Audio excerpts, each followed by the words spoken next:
नमस्कार, good morning everyone. स्वागत है आपका गौरव ज्ञान एकेडमी पर। आज है 3 जुलाई और वेडनेसडे। तो शुरुआत करते हैं आज का करंट अफेयर। देखिए, कल का गैप हो गया था तो उसको मैं आज ही कवर कर दूंगी, यानी कि 2 और 3 जुलाई का करंट अफेयर आज कवर हो जाएगा। गैप करने में बिल्कुल मैं विश्वास नहीं रखती हूँ, तो आज पूरा ही मैं कवर करूँगी। तो चलिए देखते हैं पहला क्वेश्चन।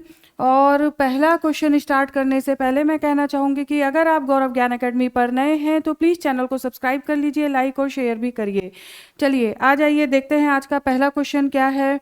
हाल ही में भारत का पहला लकड़ी से बना नानक निवास गुरुद्वारा कहाँ पर बनाया गया है? तो यहाँ पर फाजिल्का में ये बनाया गया है। ये पंजाब में पड़ता है फाजिल्का स्थान। और देखिए, ये देवदार की लकड़ी से बना काफ़ी मजबूत गुरुद्वारा है, क्योंकि ये जो लकड़ी होती है ये सभी मौसम में अनुकूल होती है, यानी कि इस पर बारिश, गर्मी, धूप का किसी का असर नहीं पड़ता है। तो देवदार लकड़ी से बना हुआ ये फाजिल्का में गुरुद्वारा। और देखिए, ये 40x40 फीट में बना हुआ है। तो ये क्वेश्चन आपके लिए ज्ञानवीरों इम्पोर्टेंट हो सकता है, क्योंकि ऐसा पहली बार लकड़ी का गुरुद्वारा बनाया गया है। आ जाइए नेक्स्ट क्वेश्चन देखते हैं। हाल ही में किस ऐप को वन स्टॉप प्लेटफॉर्म के रूप में लॉन्च किया गया है, जो टिकट बुकिंग से लेकर भोजन सेवा तक सभी सुविधाएं प्रदान करेगा? तो यहाँ पर देखिए, राइट आंसर है रेल सेवा ऐप। रेल सेवा ऐप के माध्यम से अब ये एक ही स्थान पर सभी यात्रियों को हर प्रकार की सुविधा मिलेगी। इसे हम वन स्टॉप सॉल्यूशन भी कह सकते हैं। ये वन स्टॉप सॉल्यूशन है। इसके साथ ही साथ देखिए, इसको जो निर्माण किया था वो किया था क्रिस ने, यानी centre for railway information system, CRIS के द्वारा ये निर्मित है। और इसके 40वें वर्षगांठ पर इसकी स्थापना के 40वें वर्षगांठ पर इस ऐप का निर्माण किया गया है। तो इसके को भी आप ध्यान रखिए वन स्टॉप सॉल्यूशन के तौर पर। आ जाइए नेक्स्ट क्वेश्चन देखते हैं। राष्ट्रपति द्रौपदी मुर्मू ने हाल ही में किस राज्य में गुरु गोरखनाथ आयुष विश्वविद्यालय का उद्घाटन किया है? ठीक है, तो इस विश्वविद्यालय का उद्घाटन किया गया है उत्तर प्रदेश में ज्ञानवीरों। उत्तर प्रदेश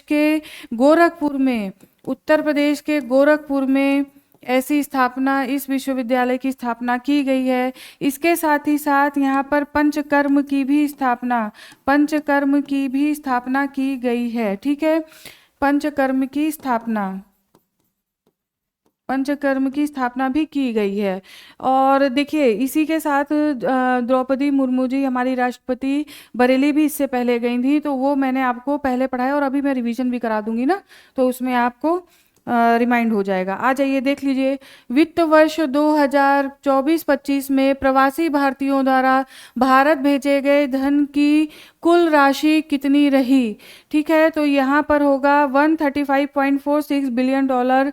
देखिए, ये नंबर इस बार इसलिए आपको याद करना है क्योंकि ये सबसे ज़्यादा रिकॉर्ड है, सबसे ज़्यादा रेमिटेंस इस बार भेजा गया है। और कितनी इसमें वृद्धि हुई है? तो वो हुई है 14% वृद्धि के साथ 14% ग्रोथ देखने को मिला है, काफ़ी ज़्यादा। जबकि देखिए, खाड़ी युद्ध हुआ और युद्ध भी चल रहे हैं जगह जगह पूरे विश्व में, तो उसके बावजूद भी यहाँ पर सबसे ज़्यादा रेमिटेंस अगर प्राप्त हुआ तो वो भारत को प्राप्त हुआ। भारत के बाद अगर बात की जाए तो मैक्सिको सेकंड नंबर पर रहा। और थर्ड नंबर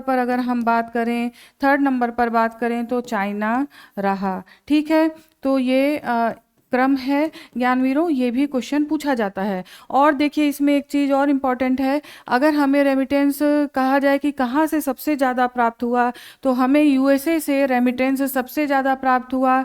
और उसके बाद ब्रिटेन से और फिर सिंगापुर से। इन 3 देशों से हमें सबसे ज़्यादा प्राप्त हुआ है। अगर कहा जाए तो करीब 56% रेमिटेंस हमें इन्हीं 3 देशों से प्राप्त हुआ है। तो आप ज्ञानवीरों इसे याद रखिए, वेरी वेरी इंपॉर्टेंट क्वेश्चन। आ जाइए नेक्स्ट देखते हैं। नेक्स्ट क्वेश्चन क्या है आज का।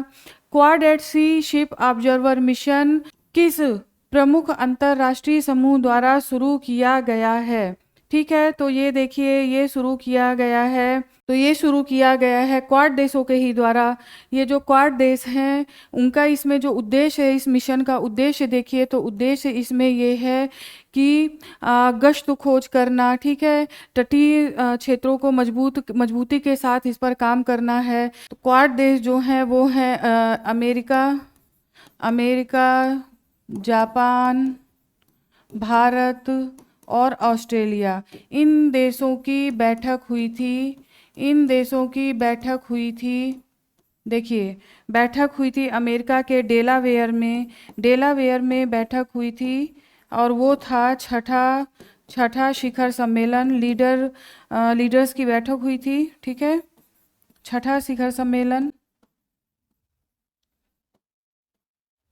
जिसमें एक घोषणा पत्र जारी किया गया था, जिसमें एक घोषणा पत्र जारी किया गया था जिसका नाम था विल्मिंगटन घोषणा पत्र 2024, ठीक है। इसी में 2024 घोषणा पत्र जारी किया गया था, जिसमें क्वाड एट सी ऑब्जर्वर मिशन की घोषणा की गई थी, इसको शुरू किया गया। देखिए आपसे एट सी शिप या शिप ऑब्जर्वर मिशन, एट सी शिप्स ऑब्जर्वर मिशन, ऐसे भी क्वेश्चन पूछा जा सकता है, तो ध्यान रखिएगा ये क्वाड देशों के द्वारा शुरू किया गया है। इसके साथ ही साथ देखिए जो क्वाड देशों की स्थापना, क्वाड की जो स्थापना हुई, वो अगर बात की जाए तो 2004 की जो सुनामी आई थी उसके बाद इन चारों देशों ने मिलकर हिंद प्रशांत क्षेत्र में कार्य किया था। 2007 में शिंजो अबे के द्वारा इस पर प्रयास किया गया इसके शुरुआत करने की, इसकी स्थापना करने की, लेकिन उसके पश्चात क्या हुआ, विरोधों के कारण, कुछ देशों के विरोधों के कारण, जैसे चाइना के विरोध के कारण इसमें ऑस्ट्रेलिया पीछे हट गया था। उसके बाद मेनली पुनर्स्थापित जो हुआ वो 2017 में, क्वाड की जो स्थापना हुई वो 2017 में हुई थी, और जो बैठक हुई वो 2021 से ज्ञानवीरों बैठक शुरू हुई थी। तो ये आपको ध्यान रखना है। आ जाइए नेक्स्ट क्वेश्चन देखते हैं। नेक्स्ट क्वेश्चन क्या है, हुरून ग्लोबल यूनिकॉर्न इंडेक्स 2025 के अनुसार निजी स्वामित्व वाले स्टार्टअप किस देश में सबसे अधिक हैं? तो देखिए ये जो यूनिकॉर्न है उसमें सबसे ज़्यादा जो है अमेरिका में, ठीक है, ये आप ध्यान रखिए। और इसमें भारत जो है थर्ड पोजीशन पर है, भारत थर्ड पोजीशन पर है, ठीक है। और इसमें देखिए जो सेकंड पोजीशन पर है, सेकंड पोजीशन पर इसमें चीन है। तो अमेरिका, चीन, भारत, इस तरह से यूनिकॉर्न के मामले में ये पोजीशन है, तो ये आपको ध्यान रखना है। आ जाइए नेक्स्ट क्वेश्चन देखते हैं। हाल ही में पहली बार आसियान भारत वार्ता का उद्घाटन कहाँ पर किया गया? तो ज्ञानवीरों ये किया गया है चेन्नई में, जहाज रानी और जलमार्ग मंत्री सर्बानंद सोनोवाल के द्वारा इसका उद्घाटन किया गया, और इसका जो उद्देश्य है वो क्रूज पर्यटन को, देखिए क्रूज पर्यटन को बढ़ावा देना, क्रूज पर्यटन को बढ़ावा देना। इसके साथ ही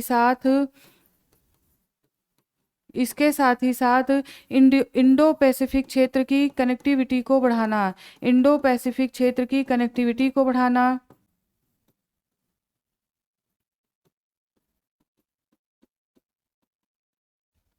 और इसमें देखिए आसियान के सभी देश भाग लिया, आसियान के सभी देशों ने इसमें भाग लिया था। चेन्नई में ये उद्घाटित किया गया। आ जाइए नेक्स्ट क्वेश्चन देखते हैं। प्रत्येक वर्ष 1 जुलाई को जीएसटी दिवस मनाया जाता है, इसे कब लॉन्च किया गया था? तो ज्ञानवीरों से लॉन्च किया गया 1 जुलाई 2017। कई बार इस तरीके से भी क्वेश्चन पूछा जाता है, तो ये इंपॉर्टेंट क्वेश्चन बनता है। और देखिए कौन से संविधान संशोधन विधेयक के द्वारा लाया गया? तो 101वां संविधान संशोधन विधेयक 2016, ठीक है, 2016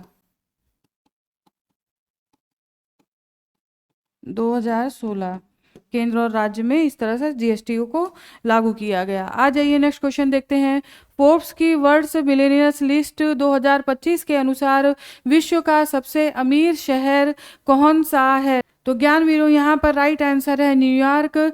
इस लिस्ट के अनुसार न्यूयॉर्क में सबसे ज़्यादा अरबपति रहते हैं। मिलेनियर्स की बात की जा रही है, तो यहाँ पर सबसे ज़्यादा अरबपति रहते हैं, ये ध्यान रखना है। और देखिए अगर भारत की बात की जाए तो भारत का जो पोजीशन आया है वो छठा पोजीशन है पूरे विश्व में। और भारत में सबसे ज़्यादा कहाँ पर मिलेनियर्स रहते हैं? तो वो है आपके मुंबई में।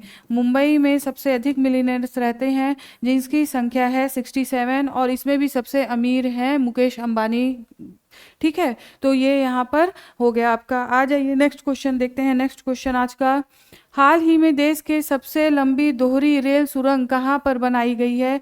तो ये सुरंग का निर्माण उत्तराखंड में किया गया है, ऋषिकेश में। तो ये दोहरी सुरंग है और ये देश की सबसे लंबी दोहरी सुरंग है, तो इसे आपको ध्यान रखना है।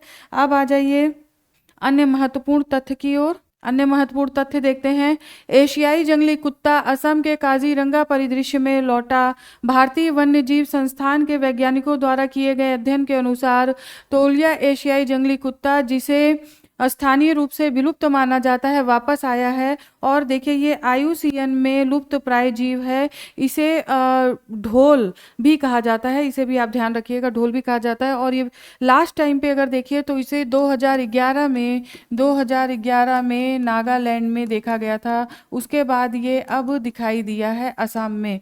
ठीक है, तो ये आज का हो गया। आज के current affairs, important current affairs हो चुके हैं। अब मैं कल का यानी कि 1 तारीख का आपको रिवीजन करा देती हूँ, तो फटाफट से देख लेते हैं। तो चलिए प्रारंभ करते हैं 1 जुलाई का करंट अफेयर। देखिए अभी मैंने बताया था कि द्रौपदी मुर्मू जी ने गोरखपुर में आयुष विश्वविद्यालय की स्थापना की। उससे पहले वो बरेली गई थी, जहाँ पर उन्होंने अनुसंधान संस्थान पर यहाँ पर दौरा किया और उन्होंने भारतीय पशुओं की महत्ता को बताया, भारतीय संस्कृति के बारे में बताया था। तो देखिए भारतीय पशु चिकित्सा अनुसंधान संस्थान IVRI कहाँ पर है? तो ज्ञानवीरों ये है बरेली में, तो इसे आप ध्यान रखिए। आ जाइए नेक्स्ट, 4 से 5 जुलाई 2025 को NDB यानी न्यू डेवलपमेंट बैंक की 10वीं वार्षिक बैठक का आयोजन कहाँ पर किया जा रहा है? तो ये आयोजन किया जा रहा है ब्राजील में और निर्मला सीतारमण इसमें मुख्य रूप से भाग लेंगी। आ जाइए नेक्स्ट देखते हैं, देश का पहला अंतर्राष्ट्रीय गन्ना अनुसंधान केंद्र कहाँ पर खोला गया है? तो ये खोला गया है बिहार के समस्तीपुर में, पूसा में, तो इसे भी ध्यान रखना है। आ जाइए नेक्स्ट, नुवो आगेटू ग्रीन स्टोन बेल्ट जो हाल ही में खबरों में रहा, किस देश में है? तो ये कनाडा में है। नेक्स्ट देखते हैं, अटल पेंशन योजना के क्रियान्वयन में भारत का शीर्ष जिला कौन सा है? तो शीर्ष जिला बालाघाट जो कि MP में है, सेकंड नंबर पर है कोलार, और ये कर्नाटक में पड़ता है। अगर थर्ड नंबर की बात की जाए तो वो है श्योपुर। ठीक है, ये भी MP का ही जिला है। नेक्स्ट देखिए, बैडमिंटन खिलाड़ी आयुष शेट्टी ने कौन सा टूर्नामेंट जीतकर BWF वर्ल्ड टूर खिताब जीतने वाले पहले भारतीय बनकर इतिहास रचा है? तो ये है US ओपन 2025। ये क्वेश्चन जरूर आएगा आपके एग्जाम में। नेक्स्ट देखिए, वर्ल्ड सुपर कबड्डी लीग का पहला संस्करण कहाँ पर आयोजित किया जा रहा है? तो ये किया जा रहा है दुबई में। Very very important question.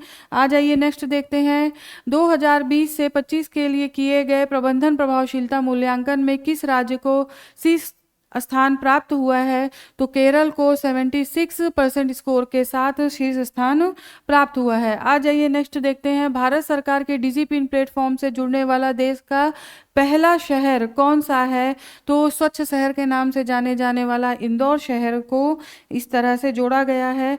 Next देखिए, महिला हॉकी इंडिया मास्टर्स कप 2025 किसने जीता? तो ये जीता है उड़ीसा ने महिला वर्ग में, और पुरुषों की बात की जाए तो तमिलनाडु ने इसे जीता है। आ जाइए अब अन्य महत्वपूर्ण तत्व, भारत ने भूमि और समुद्री बंदरगाहों के माध्यम से बांग्लादेश के जूट से संबंधित जितने भी सामान हैं उन पर प्रतिबंध लगाया है। आयात केवल हम एक स्थान से कर सकते हैं, वो है न्यावा शेवा बंदरगाह से। तो ज्ञानवीरों, आज का करंट अफेयर कंप्लीट होता है। कल फिर आपके सामने उपस्थित होती हूँ कुछ नए अपडेट्स के साथ। तब तक के लिए पढ़ते रहिए, स्वस्थ रहिए, मस्त रहिए। आपका दिन शुभ हो। धन्यवाद।